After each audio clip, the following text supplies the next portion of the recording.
Hey everybody, son of a silver stacker here. The good folks over at Bullion Shark have asked me to do a series of informational videos for some of the products they have on their website for collectors like you. And in this video, we're going to be talking about the Trime. That's the silver 3-cent piece from 1851 to, I believe, 1873.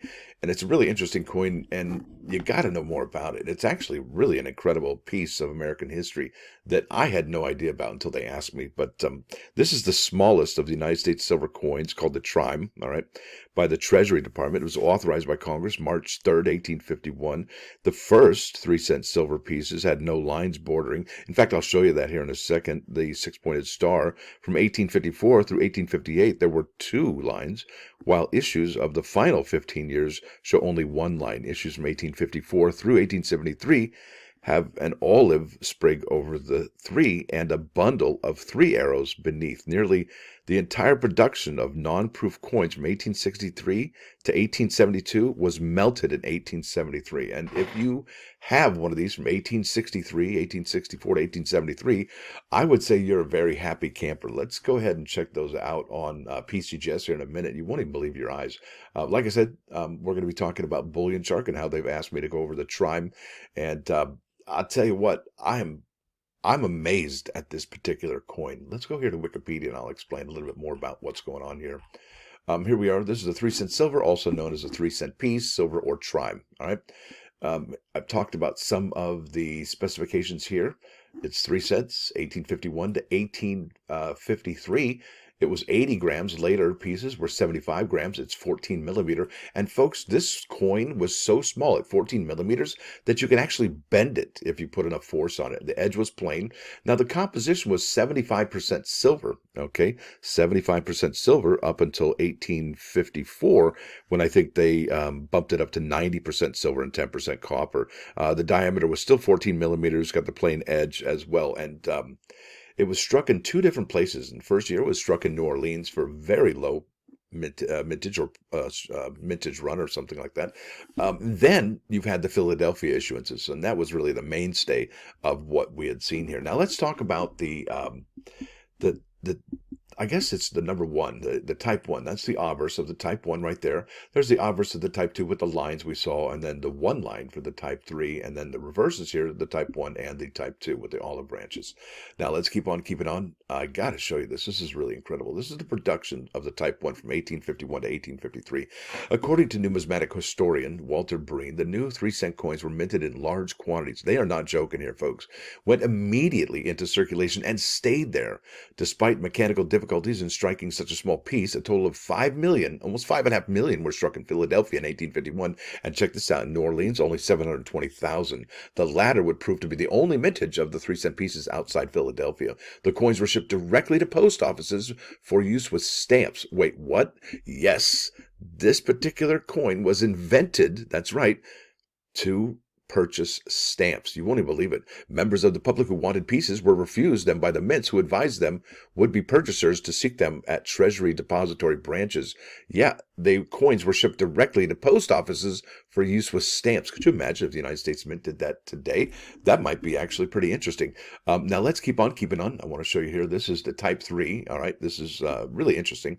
The economic chaos of the Civil War brought the introduction of legal tender notes backed only by the credit of the government, and by mid-1962, gold and silver coins had vanished from circulation from much of the nation. All right, this is a big deal, and this is huge.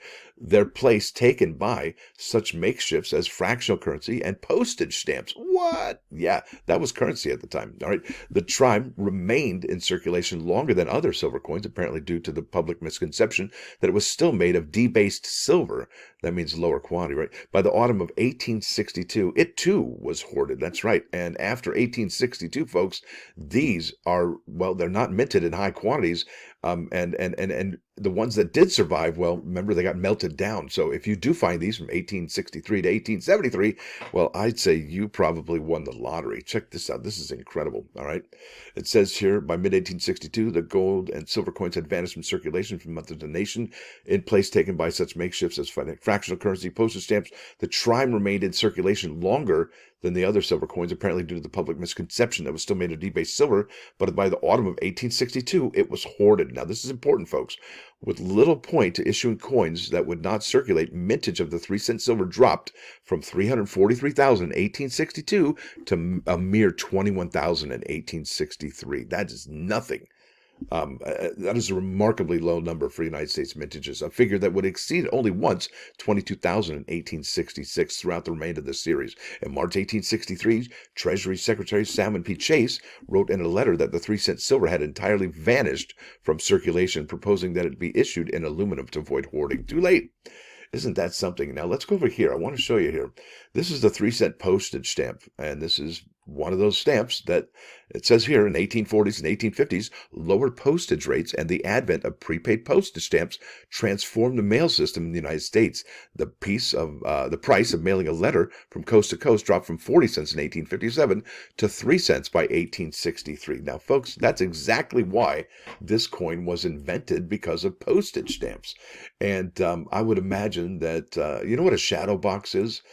I got to show you here. It's I would imagine a shadow box would be probably some of the most amazing things that you could put together here. I'm going to type it in here, shadow box. Let's see here. There we go, shadow box. Oops, I just knocked my microphone over. Anyway, this is really exciting, folks, for me to share this with you. Shadow box here, and I'll go to the images. Imagine, if you could, a coin in a shadow box similar to these things that you're seeing here, with a postage stamp from 1853 or something of that nature. Wouldn't that be something? You know, it really is a rare coin. And let me tell you some of the mintages here and some of the values. You'll be blown away. And Bullion Shark does sell this on their website.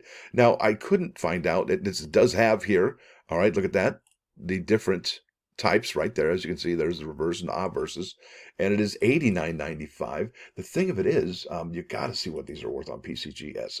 I can't even. Wow. Okay, so I'm going to leave.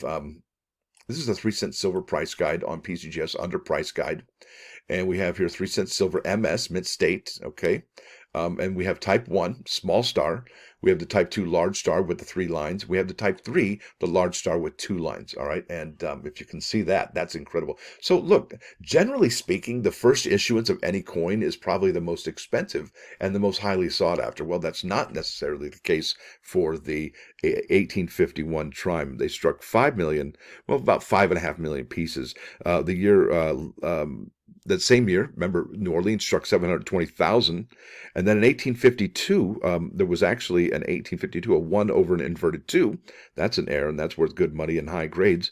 Unlike its, well, peers from the same year. All right. In 1852, they had 18 million, 1853, 11 million. And the mintage drops to 671 million, 1854, 139,000. In 1855, but check this out. In 1863, 21,000. 1864, 12,000. 1865, 8,000 was the mintage, and then 1866 was 22,000. Then in 1867, the mintage was 4,000 pieces, and that's not necessarily the lowest. The lowest is actually 600 from 1868, 1869, 1871, and I think, well, actually, 1871 and 1872 have 950, but 600 is the lowest from 1868 and 1869. And would you like to see what those are worth here on PCGS? 1868 and 1869. It's just incredible. Yeah. Oh boy. Look at that. That's in a proof like. Let's just go here. Yeah, 22,000. It's incredible. And that's a mid-state 64. But look at this. In a 12 is $1,400, and prices really do pick up after from 1863 on. And as you can see, I think that's best demonstrated here by looking at the 4.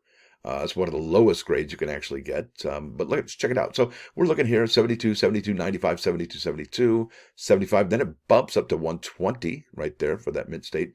1855, and then let's keep on keeping. Look at that one, 1863. They just jumped to $600. We were at $75, folks. So if you can get those 1863s or later, they really just jump in price. And let's see the end of the line here on PCGS in a grade 4. Yeah, look at that, 1873 at $1,200 coin, and that's a proof.